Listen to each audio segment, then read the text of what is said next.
Hello and welcome to my channel.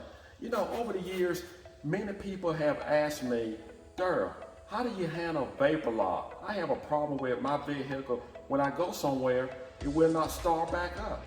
And there are several things that can lead to that. So in this video, I want to show you some things to look out for to make sure your vehicle is actually on point. And if so, you will not have this problem, most likely. All right, let's get started.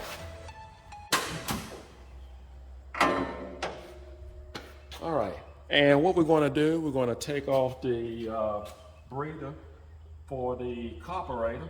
And the first thing you want to do, you want to start with your carburetor and work your way down. Start with your carburetor and work your way to the front. That's the way I like to do it. Just start from your carburetor and work your way from the carburetor to the timing to the coolant. That's what you want.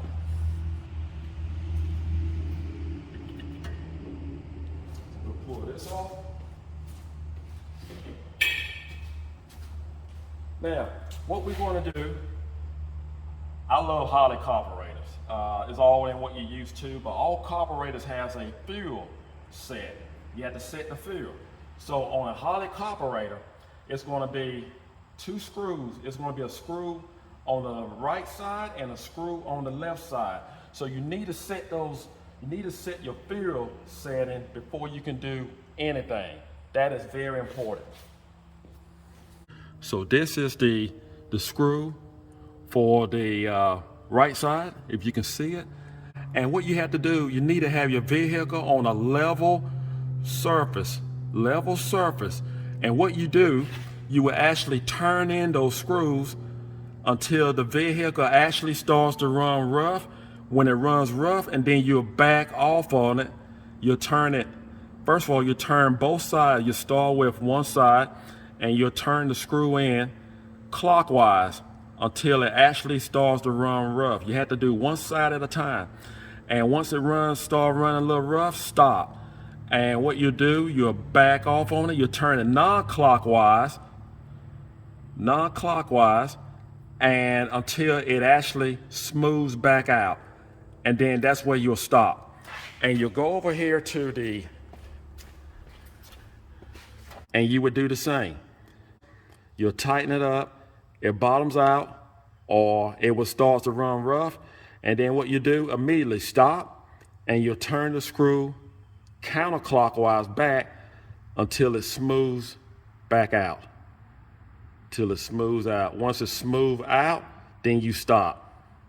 So forgive me for not doing this. I got my car perfect, and I don't want to do anything to change that. So, but I want you to know exactly, and I hope I explain it well enough that you will actually know what I'm talking about. So this is the first thing you want to do. You want to set your fuel on your carburetor. Okay, once you do that, then you want to set your RPM, your idle RPM. That's what you want. And you're going to just go to your gas lever here, and the idle screw is going to be right here. And what you do, the idle screw, the idle setting for a 351 Cleveland, it would be between 675 and 800. So take that same screwdriver, and what you do, just make sure that you are within 675 or 800 on your RPM. Now, do not exceed 800 and do not go below 675. Now, exceed 800 and do not go below 675. Now, I believe when I have mine on, now every engine is going to be totally different, and that depends on the spark plugs you have and so forth, the type of distributor you have. All that takes place. It plays a part in this. Now I wanted to show you this. Once your vehicle cool down, and it may sit overnight, and you crank it up the next day, you're going to say, hey, my RPM gauge is much lower than what I set it on. That is normal. That's going to happen. And don't be alarmed. That's why I like for you to set your RPM gauge in the reading that it shows within the specs of what you feel comfortable with when your vehicle is hot. And once it cools down, the RPM gauge will go back down. But once it warms back up, the RPM gauge is going to go right back up to what you set it on. I just want you to be aware. So that's all you have to do with your carburetor. Just make sure you are comfortable with your fuel setting, with your screws, and make sure you have your low idle where it should be within specs. Okay? So now we can move on to our timing, to our distributor, and we want to make sure that we have the timing just right. That is very important. Now you can Google all this information, but I am old school. I keep a manual for every vehicle that I have. So I like to actually look at it, and I'm going to show you exactly what the timing says on this. And this is what we have. You know, guys, and I do believe in going by the book, because why reinvent the wheel? Only thing you have to do is just go by the specs. Now, let's see, we have the spark plugs. You want to make sure your spark plugs are exactly right. Now with Ford, I'm going to use Ford for example. I prefer to use Motorcraft or Ultralight spark plugs. And let's see, you look up here, we have a 351 Cleveland. So we're going to go, let's see, the Cleveland here. We're going to go straight to 034. And that's the gap that we need to have on our spark plug. Get you some type of spark plug tool. Let's see, the closest I have to 34 on here, I have 35 right here. And I apologize if you can't see it. I think I had this thing since I was 16. That was a long time ago. So make sure, if you're not aware of your spark plug gap, you may need to pull them out and make sure you got the right spark plugs. And if not, change them. I prefer to put the extended life spark plug. Say like I go with Ford Ultralight, I would get the 100,000 mile Ultralight spark plug, because I am not in favor of continue to tune up my vehicle. So I like to put something in it that's going to last. Okay, this is how you check your spark plug gap. And this here, 35, and you're supposed to have 34. There's quite a bit of room there. So I'm using this spark plug for example. Not sure which vehicle it goes to. So what I would do, I would just press in, or you just tap that in until you actually get it to be snug for 35, and that you feel comfortable that it's close to 34. And do all of your spark plugs that way. Just make sure that the gaps are exactly at 34. We're just using a 351 Cleveland for example. Make sure they are at 34. And if you're using a Chevrolet, do the same with Chevrolet, Dodge, so forth. But it's very important to have your spark plug gap right and have the proper spark plug for that engine. Next, after spark plug, we're going to check our timing with a timing light. You know, you hear some people say, oh, I just do it by ear. That's a bunch of crap. Don't trust your ear. You need a timing light. And I'm going to show you how to use this timing light. Now, let's go to the next page here. And if you can see, now some vehicles, you may have points. You may have points on your vehicle. So if that's the case, Make sure you got your point gap exactly where you should have it. Okay, so we're dealing with a 351 Cleveland, which is here. So the point gap will be 0.17. So make sure your point gap exactly at 0.17.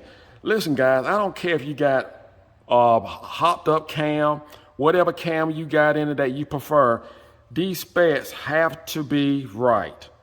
They have to be right in order for that engine to work the way you want it to work, and so you can enjoy that vehicle.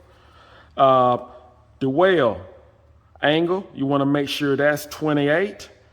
And then now timing, we want to get it at the bottom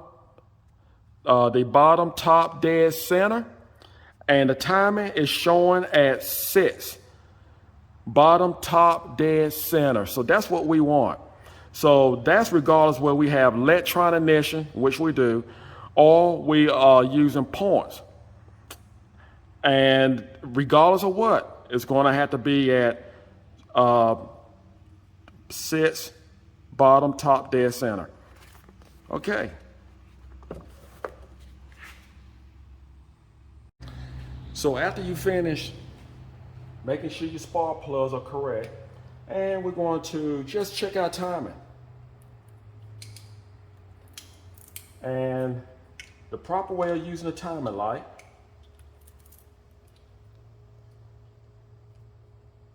you have 3 connectors. This one here, we're going to put it on the number 1 spark plug wire. And this one here is going to be red. We're going to put on a positive of the battery post, and the black one we'll put on a negative of the battery post.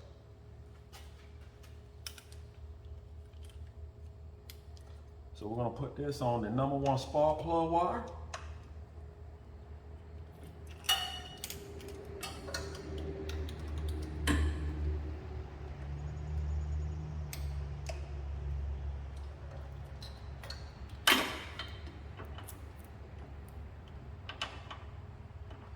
I think I had this timer light for, gosh, many years. And we'll put the red on the positive side and the black on the negative post. Make sure your wire is clear from your fan here. And keep in mind, this timer light is not going to work unless the engine is running.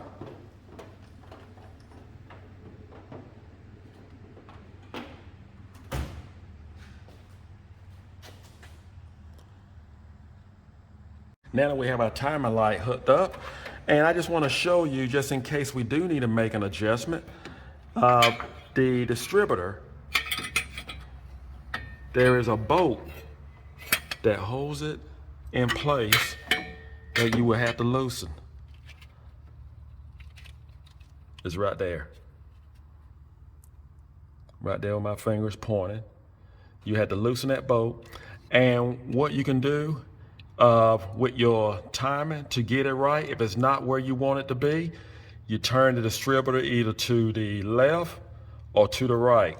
Either you need to increase it or decrease it. And what'll happen, your reading on your damper will you actually see it move just by turning this distributor to the left or to the right. And you want to get it right on point. And the tool that we'll be using will be, if we need to do so, this tool here. And it comes in handy, and it's made exactly for this. If you see, you can just break it loose. You don't have to put a wrench on it.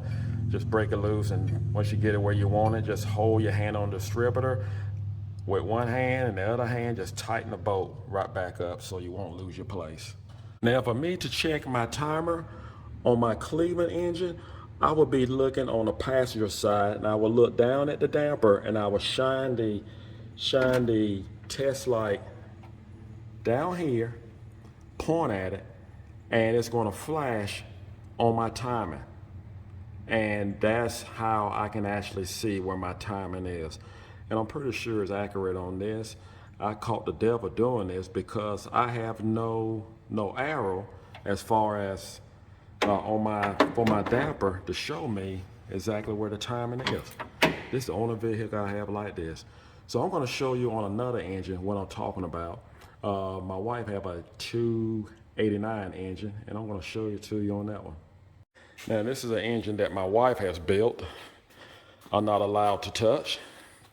Let's see here. Now, this is the mark. This is going to be very easy for us to time. So to get it on, if it sits bottom dead center, that would be no problem. And we can actually see the degrees, the mark.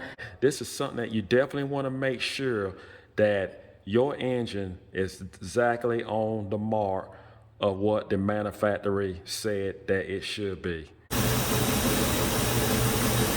Okay, like I said, the light will not work unless the engine is running. We have a trigger here. Just pull it, and there you go. It's actually working off the #1 spark plug. You want to make sure you have your timer mark right on the mark. At bottom, top, dead center.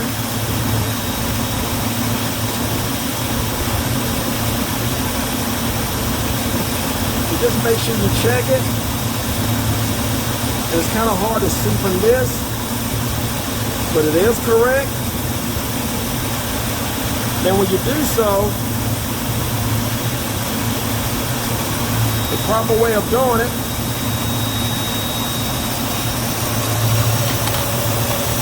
is actually have your hose off of your advanced vacuum. Next, we will be checking our coolant. Now, you want to make sure that your radiator is the proper size radiator. I have a factory radiator here, and I have a shroud with it as well. Now, you want to make sure that your cooling system is exactly right. Now, you can't have your radiator fan too far in, and you can't have it too far out. It has to be just right for your shroud. And what I have done, I have gave some guys go with aluminum radiator, which is great. I like the factory look. I didn't want to go that route. But what I did was I actually put a push fan in between the radiator and my AC condenser. And what I did was I put a thermostat box. I got the tube here that goes in my radiator. And you can hook it up either to put in your radiator core, or you can actually hook it up to your thermostat housing. And what I did was I put a regulator here to actually control it to what temperature I want it to actually come on. So it automatically comes on when I have the AC on, which is a must for these cars. You have to make sure you have the best cooling system for these high compressed engines, because when you cut on the AC unit, it's gonna take everything to keep it cool. So I definitely believe in having a push fan. Now, you may decide to go with a electric fan, with a radiator, the whole package, and that would definitely help solve your problem as far as any possibility of overheating. So you just want to make sure your cooler system is good to go. Okay, listen guys, I want to say one thing. In case you do all of this, and worst scenario, you still have that problem, replace your ignition core. Replace your core. Some cores, when they get hot, they just will not start until they cool back down. So I will recommend after doing all of that, you want to do everything I told you at first. And if that do not work, replace your core. It don't cost that much, and it's just, you never know. That would be my last alternative to do. If you go by those steps that I just showed you on this video, your vehicle should start up right away as soon as you fire it up. And you may stop to get gas somewhere. It should fire up right away. Once you hit that gas that morning to crank her up, you shouldn't have to hit the gas for the rest of the day. Maybe once or twice, it all depends. But other than that, just sit there and wait for it to start up, cool down, nonsense. Go by this video and you cannot go wrong. Use 93 octane gasoline. Shell is a great product. BP is a great product. So use those 93 octanes. Don't go below that. Don't go below that octane, and you cannot go wrong. Listen, I hope this video helped, and continue to enjoy your classic. We'll see you the next time. Thank you for watching my channel. Do not forget to subscribe.